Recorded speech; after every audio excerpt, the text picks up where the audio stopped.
বাঙালি বাড়ির অনুষ্ঠানে একটি পরিচিত পদ হলো দই কাতলা। অনুষ্ঠান বাড়িতে দই কাতলার মধ্যে পেঁয়াজ রসুন ব্যবহার করা হয়, কিন্তু আজকে একদম ঘরোয়া পদ্ধতিতে পেঁয়াজের এবং রসুন বাদ দিয়ে অন্যান্য মশলা দিয়ে কিভাবে সুন্দর এবং সুস্বাদু দই কাতলা বানানো যায় সেটা আজকে আপনাদের দেখাবো। আপনাদের কাছে অনুরোধ রইল ভিডিওটি পুরো দেখবেন, তাহলে আপনারাও বাড়িতে এরকম দই কাতলা বানিয়ে বাড়ির লোককে খাইয়ে তাক লাগিয়ে দিতে পারেন। তাহলে আমরা শুরু করি আজকের রেসিপি দই কাতলা। মাছগুলিকে ভালোভাবে ধুয়ে তাতে পরিমাণ মতো নুন ও হলুদ দিয়ে ভালোভাবে আমরা মাখিয়ে নেব।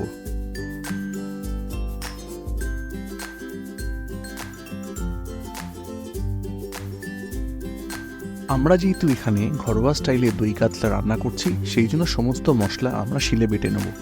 শিলে বাটলে মশলাগুলি খুব মিহি হয় এবং রান্নার টেস্টও ভালো হয়। প্রথমে আমরা শিলে পোস্ত, কাজু এবং কিশমিশকে দিয়ে দেবো। অল্প জল দিয়ে এগুলোকে ভালোভাবে বেটে নেব। আমাদের পোস্ত, কাজু এবং কিশমিশ খুব ভালোভাবে বাটা হয়ে গেছে। এরপর আমরা শিলনোড়ায় দিয়ে দেবো আদা এবং একটা কাঁচা লঙ্কা। আমাদের আদা এবং কাঁচা লঙ্কা বাটা হয়ে গেছে। এরপরে আমরা দিয়ে দেবো 25 গ্রাম চাল মগজ।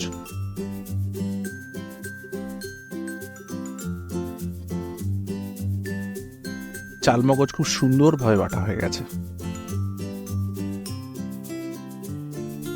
এরপরে আমরা শিলে 1 চামচ গোটা জিরেকে ভালোভাবে বেটে নেব।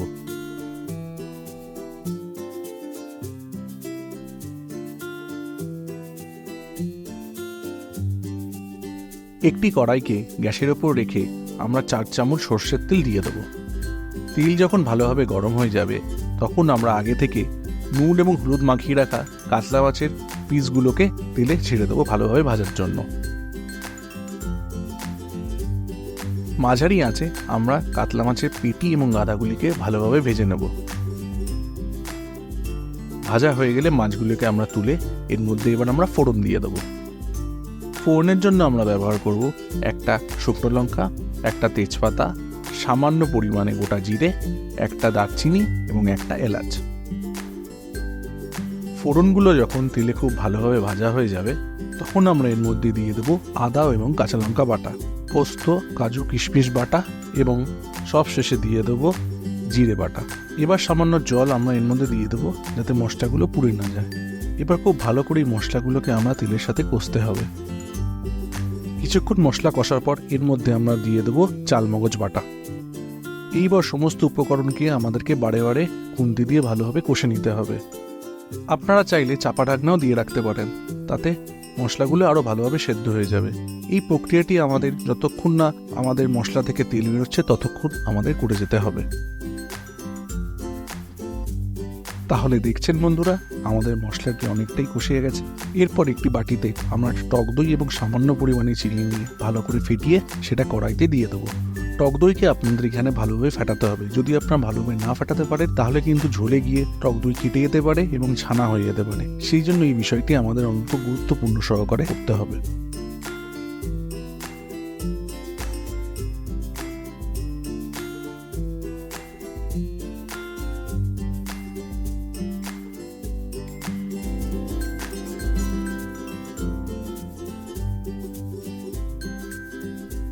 আমাদের দই কাতলার মশলা অনেকটাই কষা হয়ে গেছে। এরপরে আমরা আগে থেকে ভেজে রাখা কাতলা মাছের টুকরোগুলো এর মধ্যে দিয়ে দেবো, যাতে কাতলা মাছের মধ্যে গ্রেভির সমস্ত টেস্টটা ভালোভাবে পাওয়া যায়।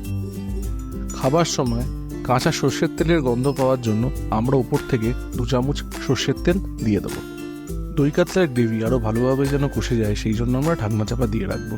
তাহলে বন্ধুরা দেখতে পাচ্ছেন কি সুন্দর তেল আমাদের গ্রেভির ওপর ভেসে উঠেছে। এরপর গ্রেভির ওপর আমরা 3-4টে কাঁচা লঙ্কা দিয়ে দেবো। এবার আমরা কড়াইয়ের ওপর ঢাকনা চাপা দিয়ে দেবো, যাতে যে সমস্ত কাঁচা লঙ্কাগুলো দিয়েছি সেগুলো সেদ্ধ হয়ে তার একটা সুন্দর গন্ধ সমস্ত গ্রেভি থেকে বেরোতে পারে। তাহলে দেখতে পাচ্ছেন বন্ধুরা, আমাদের দই কাতলা সম্পূর্ণ রেডি হয়ে গেছে। এবার ওপর থেকে সামান্য পরিমাণে এলাচ ও দারচিনি গুঁড়ো আমরা ছড়িয়ে দেবো। আর একবার চাপা ঢাকনা দিয়ে দেবো, যাতে এলাচ আর দারচিনির গন্ধটা ভালোভাবে ছড়িয়ে যায়। তাহলে বন্ধুরা, আমাদের আজকের রেসিপি দই কাতলা আপনাদের কেমন লাগলো? আশা করি আপনারা বাড়িতে একবার ট্রাই করবেন, আপনাদেরও ভালো লাগবে। আজকে এই পর্যন্তই, নমস্কার। আশা করি আমাদের ভিডিও আপনার ভালো লাগছে। যদি ভালো লাগে ভিডিওটি একবার লাইক এন্ড শেয়ার করে দিন আর চ্যানেলটিকে একবার সাবস্ক্রাইব করে দিন। ধন্যবাদ।